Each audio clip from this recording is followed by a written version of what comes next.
Have you ever wondered how our ancestors made sense of the world around them? How they sought to control the uncontrollable, to understand the unfathomable?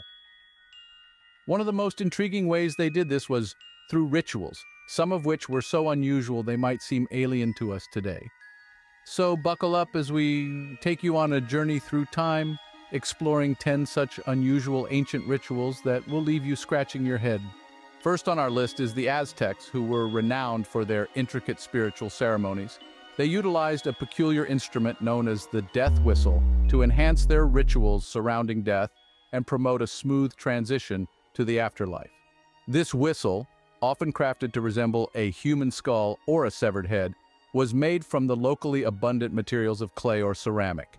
It featured detailed carvings, adding a visual depth to its eerie purpose. The death whistle had a hollow tube affixed to the back of its skull-shaped body, a design that was not only symbolic but also functional. When played during funerary rites, it produced a chilling sound akin to the wails of the deceased.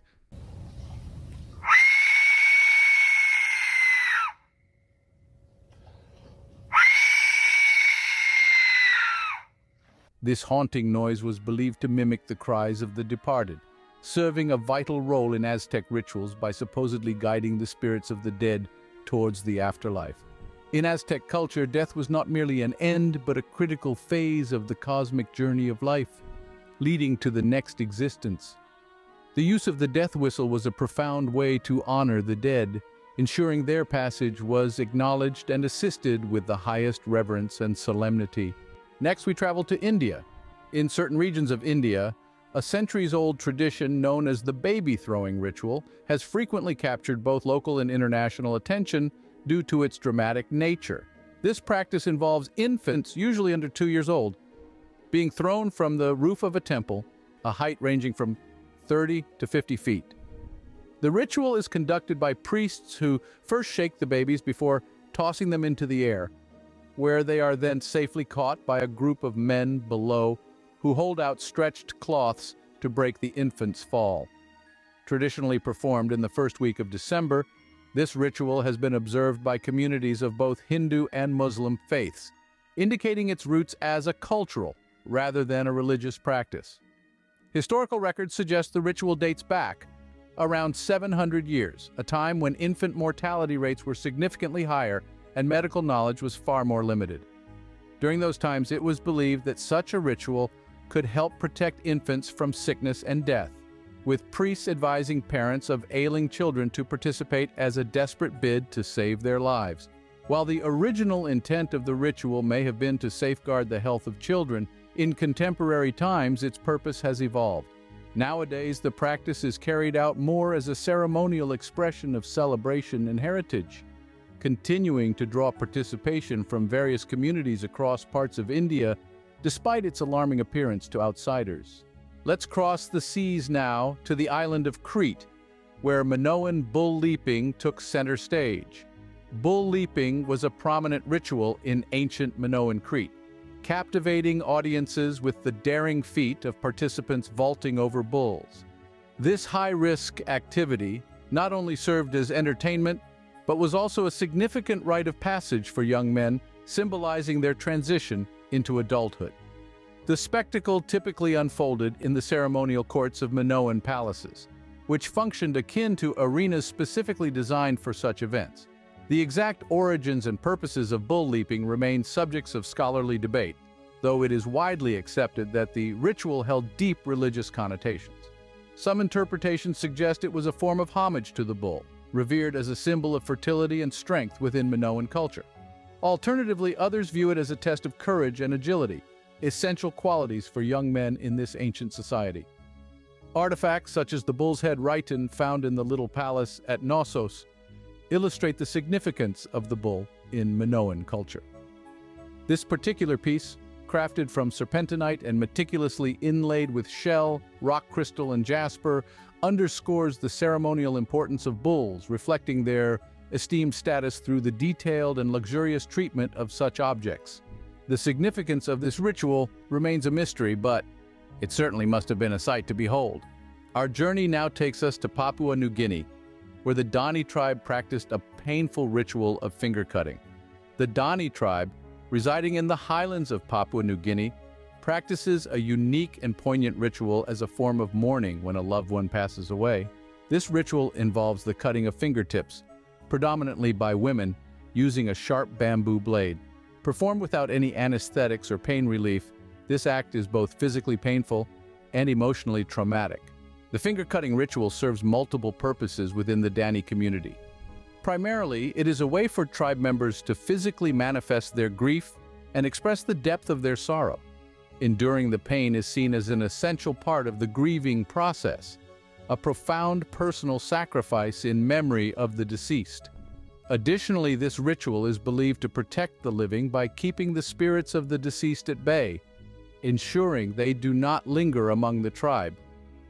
While the practice may appear extreme or even barbaric from an outsider's perspective, it is deeply embedded in the cultural fabric and identity of the Dani tribe. It underscores the community's values and reinforces the collective experience of loss, marking the significance of the individual's passing in a tangible, unforgettable way.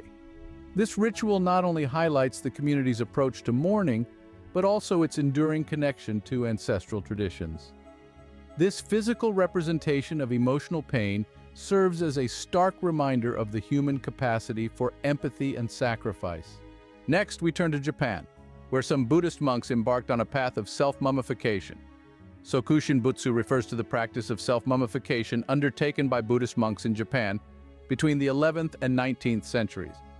This arduous process involved the monk gradually abstaining from both food and water while engaging in intense meditative and spiritual activities, often within confined spaces. This prolonged self-denial, which could last for several years, was aimed at purifying and preparing the body and spirit for death. Once the monk passed away, his body would be mummified and enshrined, turning him into an object of veneration and worship. The underlying goal of Sokushin Butsu was to achieve enlightenment and a state of spiritual purity by transcending the physical constraints of the human body. The monks believed that through extreme physical and mental discipline, they could elevate themselves to a higher spiritual plane. While modern perspectives, particularly from the West, might view this practice as severe or even cruel, it was held in high esteem within the cultural and religious context of the time in Japan.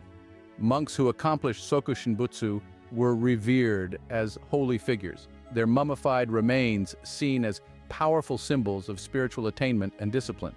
This practice illustrates a profound commitment to spiritual enlightenment and the extraordinary lengths to which these monks would go to achieve it. The monks believed that this act of self-sacrifice brought them closer to enlightenment. And now we journey back to India to the sati ritual, a historical practice in ancient India wherein a widow was burned alive on her husband's funeral pyre. Seen as an act of ultimate devotion and sacrifice, it was believed that sati would cleanse the widow of any sins accumulated over her lifetime and show her unwavering loyalty to her deceased spouse. This practice was particularly prevalent during the 17th and 18th centuries. However, by the 19th century, the British colonial authorities, led by Lord William Bentinck, the first Governor-General of British-ruled India, outlawed sati. This decision was part of a broader initiative to reform customs considered harmful and inhumane.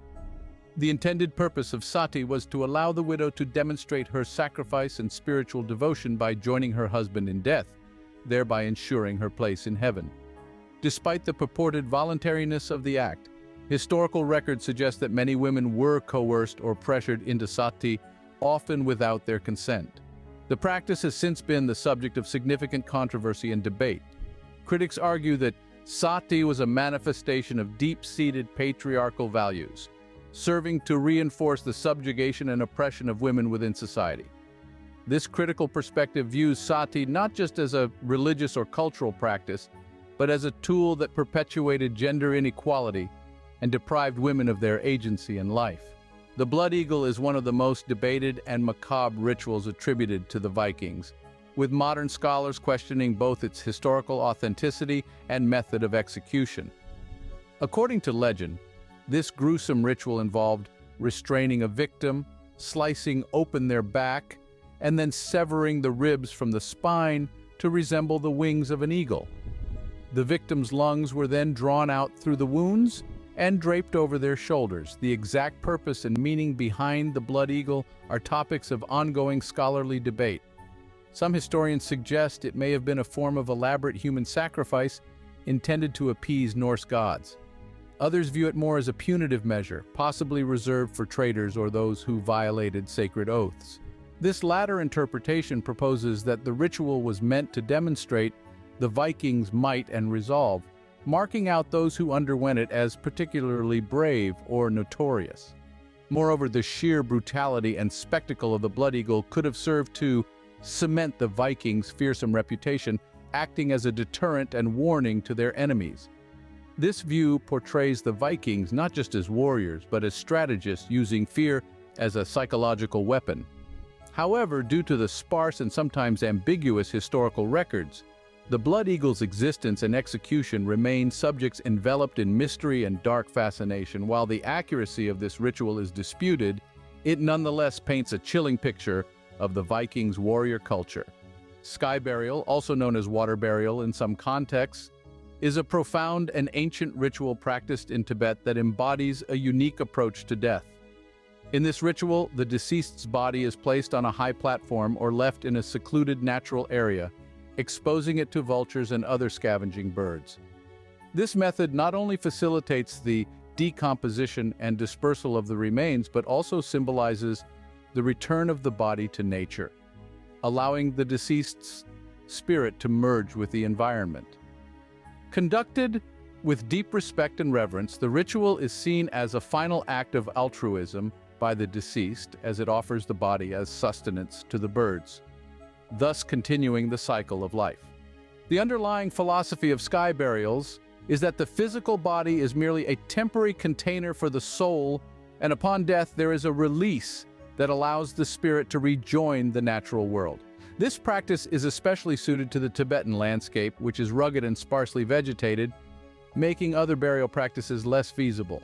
By returning the body to nature in such a direct and immediate way, sky burials not only respect the ecological balance of the region, but also affirm cultural beliefs about the impermanence of life and the importance of integrating with the natural world after death. This makes sky burial both a practical and a spiritually significant practice in Tibetan culture. In the Mentawai Islands of Indonesia, the indigenous tribe engages in a distinctive cultural practice known as tooth sharpening. This ritual is performed by the tribe's shaman using a sharpened rock and typically occurs when a child is around 6 or 7 years old. The process, which can span several hours, is managed with the aid of herbal medicines to minimize the discomfort experienced by the young participants. Tooth sharpening serves as a powerful symbol marking the transition from infancy to childhood within the Mentawai community. It is believed that the act of sharpening the teeth imbues the children with greater strength and resilience, enhancing both their physical and spiritual fortitude.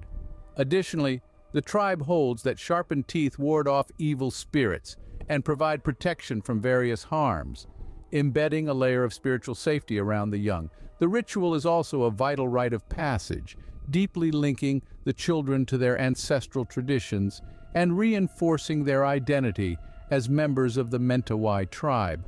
Despite the health risks that might be associated with altering the teeth in such a manner, the practice has been maintained across generations, underlining its profound significance in preserving and celebrating the unique cultural heritage of the Mentawai people.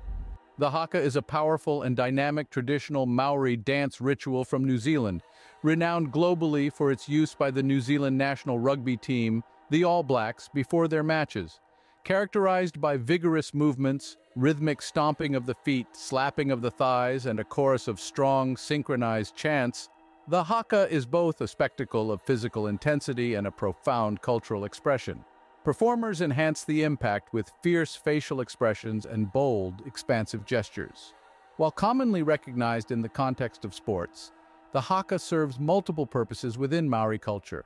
It is performed to showcase the strength and unity of the Maori people, often used as a means of challenging or intimidating opponents. Beyond the field, it is a ceremonial dance performed at significant cultural events, including welcoming distinguished guests, celebrating major achievements, and honoring the deceased at funerals. The haka is deeply embedded in the spiritual and cultural heritage of the Maori people, acting as a bridge to their ancestors and transmitting historical narratives and values from generation to generation. It transcends its role as a pre-match ritual or cultural performance, symbolizing the vitality and pride of the Maori identity and heritage. Thus, the haka is not merely a dance, but a sacred rite that resonates with profound spiritual and communal significance. And that'll do it for today's video on 10 unusual ancient rituals you might not know about. If you've made it this far, thank you, and I'll see you in the next one.